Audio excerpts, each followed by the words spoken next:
সম্মানিত সহকর্মীবৃন্দ, আসসালামু আলাইকুম। নতুন অন্তর্বর্তীকালীন সরকারের নতুন শিক্ষা উপদেষ্টা সি.আর. আবরা এই দায়িত্ব নিয়েছেন। দায়িত্ব নিয়ে উনি কয়েকটা বিষয় নিয়ে তিনি মন্তব্য করেছেন। তার মধ্যে শিক্ষা ব্যবস্থা সম্পর্কে একটি মন্তব্য করেছেন। এছাড়াও তিনি আরো কয়েকটা বিষয় তিনি মন্তব্য করেছেন। একটা হচ্ছে শিক্ষা ব্যবস্থা কেমন হবে। তারপর আরো মন্তব্য করেছেন তিনি কেমন স্বপ্ন দেখেন ভবিষ্যতে বাংলাদেশের শিক্ষা ব্যবস্থা পরিবর্তন নিয়ে ওর কি কি চ্যালেঞ্জ আছে এবং সর্বশেষ তিনি বেসরকারি শিক্ষকদের প্রশিক্ষণ নিয়েও তিনি মন্তব্য করেছেন। আমরা যদি একটু একটু করে সবগুলো দেখে আসি, প্রথমে তিনি শিক্ষা ব্যবস্থা সম্পর্কে তিনি মন্তব্য করেছেন। তিনি দায়িত্ব নেওয়ার পর তিনি তাদের মন্তব্য বলেন তিনি এমন এক শিক্ষা ব্যবস্থা চান যেখানে শিক্ষার্থীদের বিদেশমুখী হতে হবে না, তারা দেশেই থাকবে। শিক্ষা ব্যবস্থা নিয়ে এমন একটা মন্তব্য করেছেন। আবার এছাড়াও শিক্ষা ব্যবস্থা ছাড়াও এই যে তিনি মন্তব্য এমন একটি বিষয় আমি স্বপ্ন দেখি এমন একটি শিক্ষা ব্যবস্থা যেখানে আমাদের ছাত্রছাত্রী দেশের ভেতরে তাদের ভবিষ্যৎ দেখতে পারে। আমাদের শিক্ষার্থীরা, আমাদের সন্তানরা, আমার ছাত্রছাত্রীরা আর বিদেশ যেতে হবে না। তারা দেশের ভেতরে তাদের ভবিষ্যৎ দেখতে পাবে। নতুন শিক্ষা উপদেষ্টা বলেন দেশে বড় রকম একটা পরিবর্তন হয়েছে। আমরা ভাবিনি আমাদের জীবদ্দশায় এভাবে মুক্তভাবে কথা বলতে পারবো। মাননীয় প্রধান উপদেষ্টা যে আমাকে দায়িত্বটা দিয়েছেন সেটা একটা বড় চ্যালেঞ্জ। প্রধান উপদেষ্টা বলেছেন সামনে যে জার্নিটা ইজি হবে তা নয়।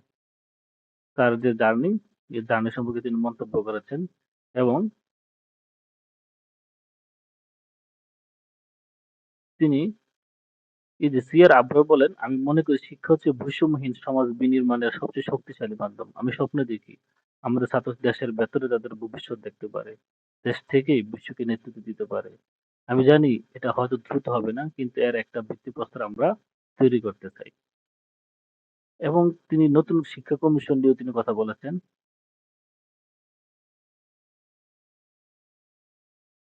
এ- এবং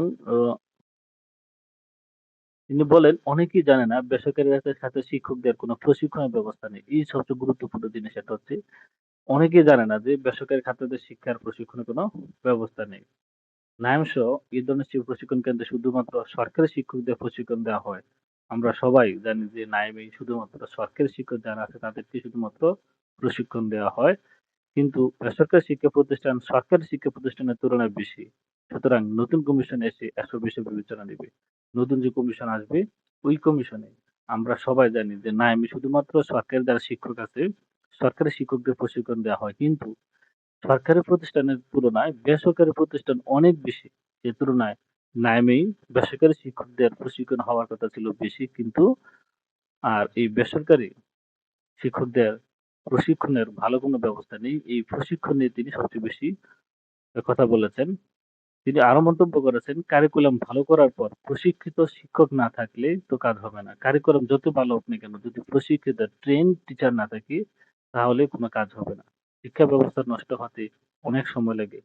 আমাদের শিক্ষা ব্যবস্থা খুবই বিশৃঙ্খল ও অবিন্যস্ত।